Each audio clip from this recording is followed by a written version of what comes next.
Par moins 73%. Au-delà des gros chiffres annoncés, quels impacts sociaux concrets dans nos vies à tous et à toutes, à l'échelle régionale et locale, des coupes budgétaires prévues en région Pays de la Loire? Qui es-tu et que fais-tu? Je suis metteur en scène, artiste enseignant. Artiste enseignant parce que je coordonne le département théâtre du Conservatoire de La Roche-sur-Yon. Artiste parce que je suis directeur artistique de la compagnie théâtrale Le Monteur Volontaire, qui est une compagnie conventionnée par la DRAC, par le ministère de la Culture, anciennement conventionnée par la région des Pays de la Loire, conventionnée par le département de la Vendée, la ville de La Roche-sur-Yon. Je suis également directeur du festival de théâtre Les Nuits Menteuses, à La Roche-sur-Yon, et artiste parce que je fais beaucoup de choses à différents endroits en France ou à l'étranger. Si je te dis moins 73%, tu réponds?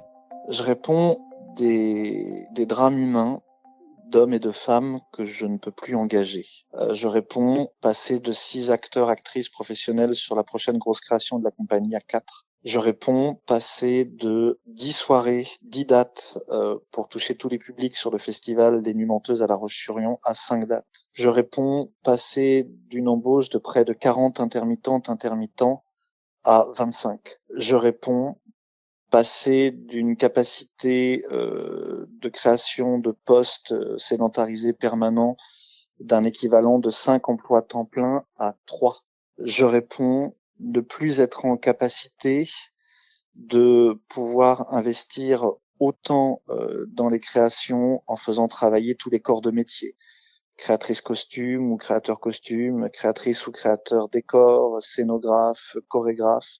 Je réponds à un allègement énorme de la masse salariale. Je réponds évidemment à un appauvrissement du travail artistique, puisqu'on va devoir faire nécessité-vertu, et au lieu de répéter 6 semaines, on va devoir répéter 4 semaines sur une production normale. Je réponds la nécessité de réfléchir au fléchage des actions de territoire que nous faisons, et tous les publics avec lesquels nous travaillons depuis des années, dans mon cas des décennies, ça fait 20 ans, se dire que on va peut-être passer de 120 actions à l'année entre des publics des quartiers prioritaires, travailler en maison d'arrêt, travailler dans les hôpitaux, travailler en milieu scolaire, travailler en comité d'entreprise, travailler avec des associations de réinsertion.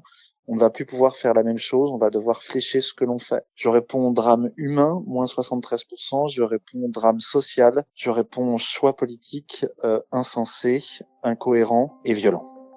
Et maintenant? Et maintenant, la nécessité absolue de changer de disquette.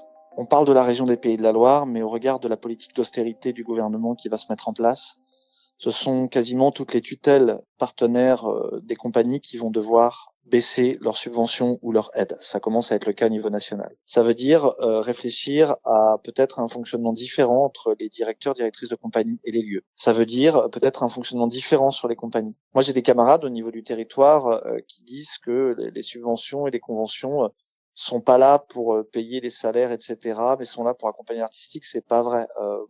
C'est pas vrai dans mon monde à moi.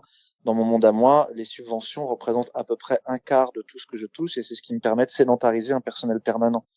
Et le reste, les 3 autres quarts, c'est les ventes, c'est les tournées.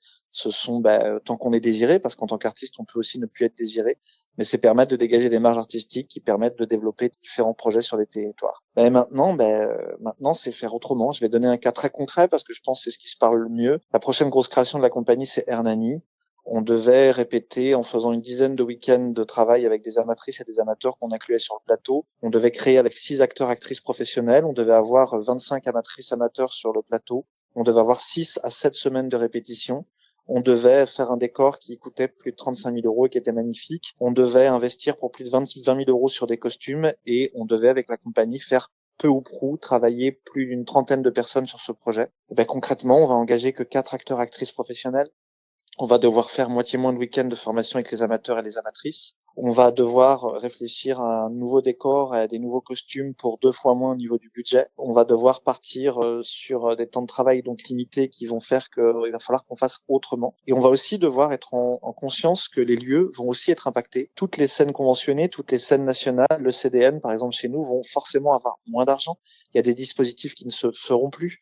Ça veut dire que, par exemple, le dispositif voisinage, qui était un dispositif vertueux sur la région des Pays de la Loire et qui permettait à des structures peut-être moins dotées financièrement d'accueillir des signatures artistiques qu'ils ne peuvent pas se payer en temps réel parce que c'est les spectacles qui coûtent un peu plus cher, ne pourront plus le faire. Donc ça veut dire qu'on va moins tourner, mais ça veut dire que nous, les artistes aussi, on doit dire, ben voilà, si mon spectacle en temps habituel, je veux dire des chiffres utopiques, hein, mais si mon spectacle en temps habituel, je le vendais 7 000 euros, ben là, je vais travailler avec peut-être moins de professionnels pour que le coût de session de mon spectacle soit plutôt de 5 500 ou de 5 000 pour pouvoir continuer à diffuser, pour pouvoir continuer à rencontrer les publics, pour que les lieux puissent nous acheter. Parce qu'il faut pas se tromper sur ce qui va se passer. Il y a une sororité, une solidarité, une adelphité absolue qui doit exister entre les directions de lieux, les directions de compagnie, parce que on est toutes et tous dans la même galère. Il faut pas nous opposer. Et quand, par exemple, une scène nationale perd 200 000 euros, c'est autant d'argent qu'elle perd en marge artistique, c'est autant d'argent qu'elle perd en capacité de coproduire. Et c'est ce qui fait que vous, compagnie, au lieu d'avoir une scène nationale qui va vous acheter 3 dates et qui va mettre 10 000 euros dans votre spectacle pour aider à la création, ben, elle va vous dire, Laurent, je ne peux plus acheter que 2 dates et je peux mettre que 5 000 euros de coproduction. Donc nous aussi, on doit faire un effort. Après, quand on vient comme nous toutes, nous tous, des compagnies, je pense qu'on a toutes et tous commencé avec rien, à part vraiment les bien-nés, comme disait Beaumarchais, les fils d'eux ou les filles d'eux, qui ont tout de suite eu la chance d'avoir 300 000 euros dès le premier spectacle parce que le contexte familial aidait bien. Mais quand on est, comme moi, des gens à peu près normaux qui sommes nés avec rien, on a appris à faire avec rien, on a appris à construire avec plus, on a appris à faire nécessité-vertu avec mieux, on a appris à exister avec quelque chose qui peut paraître un peu bizarre de le nommer. Je dis beaucoup, beaucoup, c'est pas le trop. Ça veut juste dire avoir la juste valeur de notre travail, 20 ans de travail sur un territoire, 20 ans de diffusion, qui a permis d'avoir une reconnaissance par des conventions, par des soutiens financiers qui labellisaient la compagnie au niveau national. Eh bien, moi, on me dit, voilà, Laurent, je vais donner des chiffres qui n'existent pas volontairement. On va dire, Laurent, tu as commencé avec 0 euros, tu as réussi à monter jusqu'à 200 euros. Ben maintenant, il va falloir que tu apprennes à faire avec 120 euros. Ben, je vais dire, oui, c'est difficile, mais j'ai fait avec 0, donc avec 120 euros, je saurais le faire. C'est juste que ça nous demande un changement de disquette qui va être compliqué, complexe et qui va être épuisant. Et moi, ma plus grande détresse actuelle, elle est sur l'emploi, c'est-à-dire que oui, on est des artistes, mais il faut pas toujours avoir le discours d'artiste. Il faut aussi dire que nous sommes des patronnes, que nous sommes des patrons qui employons des gens, qui créons de l'emploi. Parce qu'il faut aussi parler d'économie, justement pour contrer tous les discours politiques qui veulent nous faire passer pour des vieux saltimbanques qui vivent des obédiences de l'État en ne faisant rien de nos vies. Non, nous sommes des gens qui créons de l'économie. Eh bien, il va falloir qu'on soit en protection des hommes et des femmes qu'on va ne plus pouvoir engager ou engager moitié moins. Et puis les conséquences de ce qui se passe à la région. Et maintenant, je vais vous donner un exemple sur le festival de La Roche-sur-Yon, le fait de faire 2 fois moins de soirées. Ben moi, j'ai été voir à côté du Jardin des Compagnons, à Place de la Vierloge, à La Roche-sur-Yon, les bars partenaires du festival, le restaurant qui nous suit et les restaurants qui sont autour. Et toutes les patronnes, tous les patrons de ces restos, de ces bars m'ont dit, mais pour nous, c'est une très mauvaise nouvelle ce qui se passe parce que à cause des coupes budgétaires, vous allez en faire 2 fois moins sur le festival. Donc, il va y avoir 2 fois moins de soirées. Or, nous, à chaque fois que le festival a une soirée qui se joue à côté, on remplit notre bar, on remplit notre resto cette soirée-là. Et c'est ça que les politiques voient pas. C'est tout ce que la culture crée et génère au niveau de l'économie française. Et pour conclure, ton mot de la fin serait?